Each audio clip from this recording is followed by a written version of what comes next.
Next Venkatrao గారు and Radha కస్తూరి మన ముందుకు వచ్చేస్తున్నారు. ఒక అమూల్యమైన సాంగ్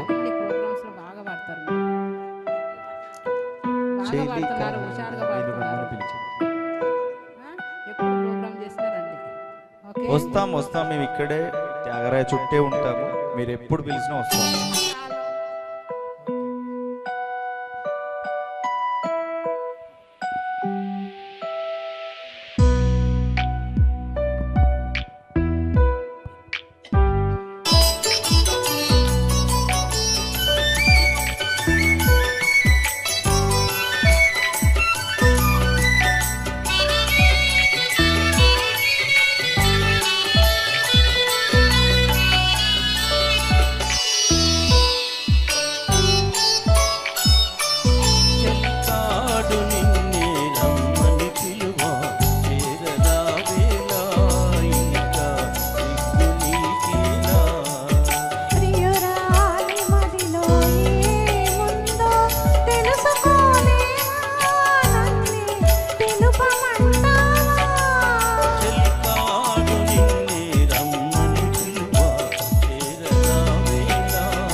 సరోజం